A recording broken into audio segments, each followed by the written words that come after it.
Welcome to issue cooking world. 1 cup আটা দিয়ে তৈরি করে নিতে পারবেন এই ভীষণ মজাদার নাস্তাটি। চিকেনের পুরে ভরা স্টারবেটটি খেতে কিন্তু অনেক মজা। চলুন না দেরি না করে দেখে আসি কিভাবে এই স্টারবেটটি আমি তৈরি করে নিয়েছি 1 কাপ আটা দিয়ে। এই জন্য প্রথমে আমাদের 1 কাপ আটা লাগবে। এরপরে দিয়ে দিচ্ছে 1/3 কাপ পরিমাণে চিনি, তারপরে দিয়ে দিচ্ছি ইস্ট 1 চামচ পরিমাণে, সামান্য একটু লবণ দিয়ে দিলাম। এখন সবগুলো উপকরণ হাতের সাহায্যে ভালোভাবে মিশিয়ে নিচ্ছি। ইস্টটা কিন্তু ভালো মানের দেওয়ার চেষ্টা করবেন, আমি এখানে ইনস্ট্যান্ট ইস্ট ব্যবহার করেছি। এরপরে 1/3 কাপ পরিমাণে আমি রান্নার রেগুলার তেল দিয়ে দিলাম। তেলটাকেও এখন এই আটার সাথে ভালোভাবে ঘষে ঘষে মিশিয়ে নিচ্ছি। সবগুলো উপকরণ ভালোভাবে মেশানো হয়ে গেছে। এরপরে দিয়ে দিচ্ছি কুসুম গরম পানি, অল্প করে দিয়ে আমরা একটা সফট ডো তৈরি করে নিব।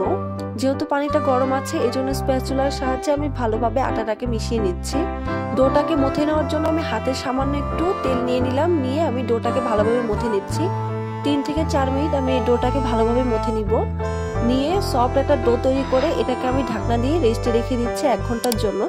এখন একটা প্যানে আমি তেল দিয়ে দিলাম আর এর মধ্যে দিয়ে দিচ্ছি পেঁয়াজ কুচি আর মরিচ কুচি।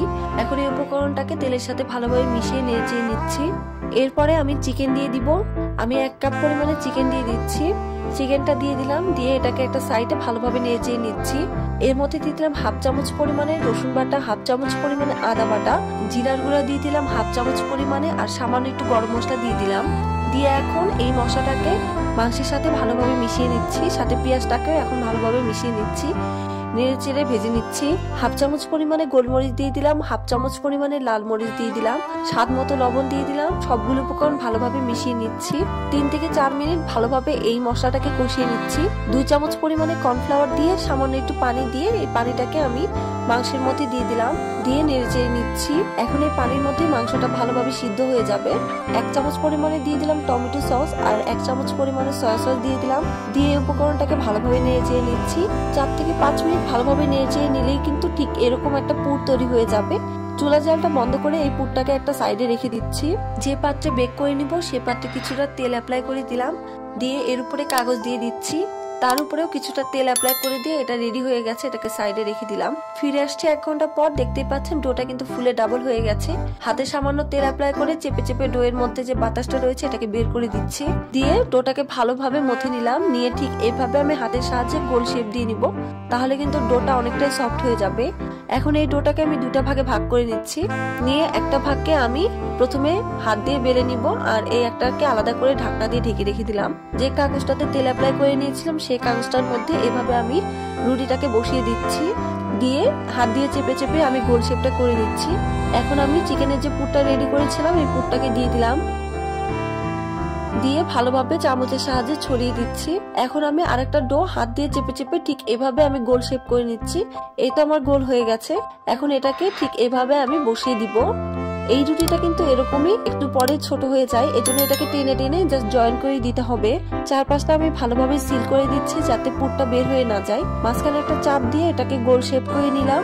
এখন চারপাশটা ভালোভাবে মুড়িয়ে নিচ্ছি। ভিডিওটা লক্ষ্য করলে বুঝতে পারবেন আমি কিভাবে মুড়িয়ে নিচ্ছি। পুরো রাউন্ড শেপটাকে আমি ভালোভাবে মুড়িয়ে নিব। আমার মুড়ানো হয়ে গেছে।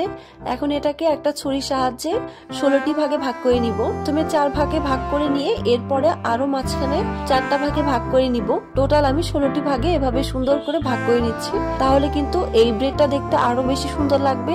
এখন এই ব্রেডটা আমার সম্পূর্ণভাবে রেডি। এই ব্রেডটাকে এখন সুতি কাপড় দিয়ে ঢেকে রেখে দিচ্ছি 45 মিনিটের জন্য। ফিরে আসছি 45 মিনিট পর। দেখতেই পাচ্ছেন ব্রেডটা কিন্তু ফুলে ডাবল হয়ে গেছে। এখন এর মধ্যে একটা ডিমের কুসুম দিয়ে দিলাম, আর উপর দিক থেকে আমি সাদা তিল ছিটিয়ে দিচ্ছি। এখন এই ডিমের কুসুমটাকে ভেঙে আমি সুন্দর করে ব্রেডের গায়ে মিশিয়ে দিচ্ছি। ঠিক এভাবে ভালোভাবে মিশিয়ে দিতে হবে। ডিমের কুসুমটা দিলে কিন্তু ব্রেডের গায়ে দারুণ একটা কালার চলে আসবে। ডিমের কুসুমটা অ্যাপ্লাই করা আমার হয়ে গেছে। যে পাত্রে বেক করে নিব সেই পাত্রে বসিয়ে দিচ্ছি। দিয়েও আমি কিছুটা সাদা তিল অ্যাপ্লাই করে দিলাম, তাহলে কিন্তু ব্রেডটা দেখতে আরো বেশি সুন্দর হবে। এখন আমি বেক করার জন্য চলে গেলাম। একটা পাত্র নিয়েছি, এর মধ্যে নিয়েছি কাগজ, তারপর একটা স্ট্যান্ড বসিয়ে দিয়ে ঢাকনা দিয়ে আমি ফ্রি হিট করে নিচ্ছি 5 মিনিটের জন্য। এরপর আমি ব্রেডটাকে বসিয়ে দিলাম, বসিয়ে দিয়ে আমি আবারও ঢাকনাটা দিয়ে দিচ্ছি। ফিরে আসছি 20 মিনিট পরে। আমার কিন্তু 20 মিনিট টাইম লেগেছে এই ব্রেডটা রেডি হয়ে যেতে। দেখতেই পাচ্ছেন কতটা পারফেক্ট এবং দারুণ কালার চলে এসেছে মাশাআল্লাহ। এখন এই স্টার ব্রেডটাকে আমি তুলে নিচ্ছি, নিয়ে এর উপরে রান্নার রেগুলার তেল একটু অ্যাপ্লাই করে দিচ্ছি। দিয়ে এটাকে এখন আমি হালকা করে ছুরি দিয়ে সাইডটাকে ফাঁকা করে দিয়ে হাত দিয়ে ঠিক এরকম করলে কিন্তু ব্রেডটা উঠে আসবে। এটাকে একটা প্লেটে নিয়ে নিচ্ছি, নিচের কাগজটাকে উঠিয়ে নিলাম। ব্রেডটা দেখতে কিন্তু অনেক বেশি সুন্দর হয়েছে। বিকেলের নাস্তা হিসেবে আপনারা চাইলে এই স্টার ব্রেডটি তৈরি করে খেতে পারেন।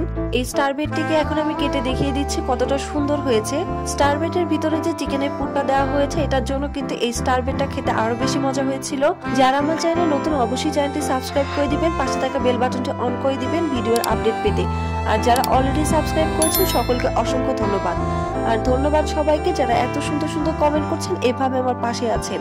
এখন এই স্টার ব্রেডটাকে আমি কেটে দেখিয়ে দিচ্ছি ভিতরটা কত সুন্দর হয়েছে, কতটা পারফেক্ট হয়েছে দেখতে পাচ্ছেন। আমি একটু খেয়েও দেখিয়ে দিচ্ছি কতটা সুন্দর হয়েছে। মাশাআল্লাহ, বাসায় কিন্তু অবশ্যই ট্রাই করবেন। কেমন হয়েছে কমেন্ট বক্সে কমেন্ট করে জানাতে পারেন। সবাই ভালো থাকবেন, সুস্থ থাকবেন, আল্লাহ হাফিজ। আর অবশ্যই ইস্যু কুকিং ওয়ার্ল্ডের পাশে থাকবেন।